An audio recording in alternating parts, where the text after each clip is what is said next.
My name is Tommy Springfield. And I'm better than you! And on this channel, I present you with the facts. I give you my opinion on those facts. And if you like how I do that, hit the like, share, subscribe, hit the bell, click all so you can get notifications every time I drop one of these videos.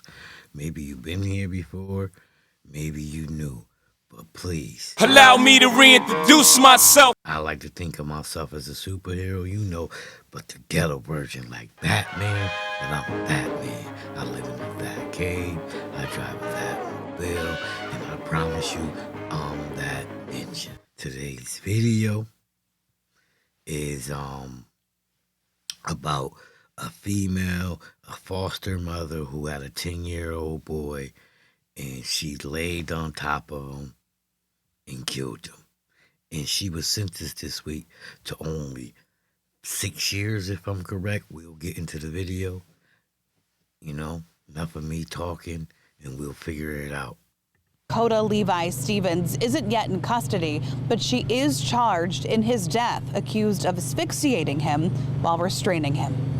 Home security videos show Porter County deputies on approach to make an arrest neighbors have been anticipating for nearly 3 months.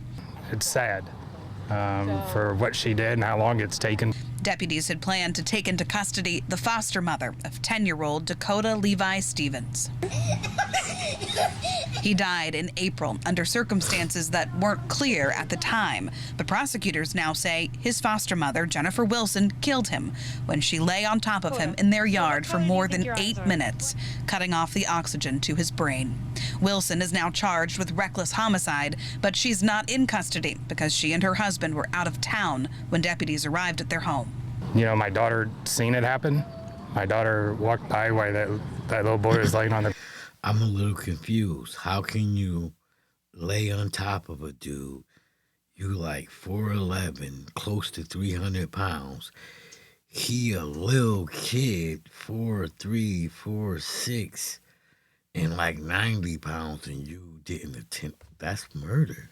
Like, you intentionally laid on top of him and you killed him. How do you only get 5-6 years? It's amazing.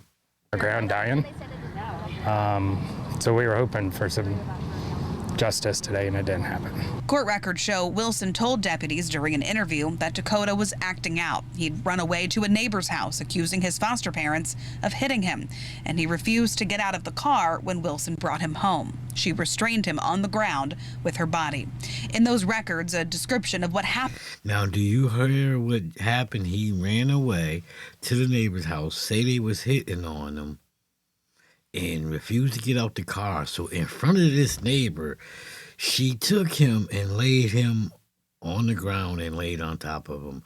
I guess they're trying to act like he's, or not act, maybe he is a special needs kid, but you laid your little fat ass on top of him. You should be in prison for longer. The person who stood there, the neighbor who brought him back, stood there and let you do that, should also be in prison, because that's what it would happen to us in our neighborhood. Maybe she had the right connections for her complexion. I don't know.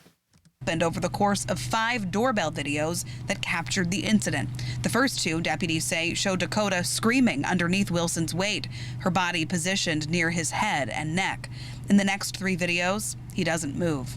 The documents say Wilson asked Dakota if he was ready to get up and, "Are you faking?" Realizing something was wrong, she asked one of her other children to call 911 and can be heard saying, "I was laying on him and he was acting bad." Yeah, he had his behaviors, and we did have to put him in some holds, but it wasn't like, we weren't sitting on him, we weren't physically like on top of him. Dakota's former foster father says he was taught how to safely calm the little boy. And then just hold him like a bear hug. And then literally when we do that, he would be upset for a minute, and then he'd like melt in your arms, and that's what he needed at the time. Dakota's extended family says they'd almost given up hope they'd see accountability. I felt grateful that due diligence had been done and that justice will be served, but at the end of the day, it doesn't bring happiness because he's still gone. He was just a kid given a bad hand, but he made the best of every situation. Prosecutors tell us Wilson is not considered a flight risk, and they expect her to turn herself in the coming days. In Northwest Indiana, Jenna Barnes. Yeah, she ain't a flight risk because y'all probably already worked a deal out with her. You know, she knew y'all was coming. That's why she wasn't home. It's called the right complexions for the connections. And this ain't the complexion for the connections. But, you know, let's get into her sentencing and see how that turned out. Amid their ongoing grief, there was justice for the family and friends of 10-year-old Dakota Levi Stevens, moments after a Porter County, Indiana judge sentenced his foster mother to prison for Now you see her. You know the rest of that is bigger than what you see and wider than what you see. And she laid on that little boy, and they gave her that punk-ass charge and got 5 years. That's sad. causing his death. We are pretty happy with the results. It doesn't bring him back, but it's a start. 49-year-old Jennifer Wilson was immediately taken into custody to begin serving her 6-year sentence imposed by Judge Michael Bergenson with the Indiana Department of Corrections, with 1 year suspended and to be served on probation. After first declaring her innocence, Wilson... I told y'all she had the right complexions for the right connections. Pled guilty to reckless homicide in October. Just wanted to say thank you to the courts for listening to us. A large contingent of the victim's family and friends were present during the over 3-hour-long sentencing hearing, where the former foster mother addressed the court and asked for leniency. Voice trembling and through tears, she read a prepared statement saying in part, "I'm not here expecting forgiveness. If the roles were reversed, I can't say I would be able to forgive the person responsible for the death of my loved one. I am deeply saddened and sorry for my role in this horrible tragedy." Like, let's go back, because that sounded like she wasn't even, like, apologizing. Let's go back. "I am not here expecting forgiveness. If the roles were reversed, I can't say I would be able to forgive the person responsible for the death of my loved ones." And yet the judge turns around and gives her 5 years when she says she wouldn't even forgive someone who did this to her people. "I am deeply saddened and sorry for my role in this horrible tragedy." Porter County Sheriff's Office says they were called to the 200 block of Falcon Way in Liberty Township on April 25th, 2024 for a medical emergency and found Dakota unresponsive and lying on the ground. He had bruising on his lower back and chest. The child was rushed to an area hospital for treatment but died. Investigators say video from a doorbell camera showed a 340-pound Wilson holding the 91-pound child down.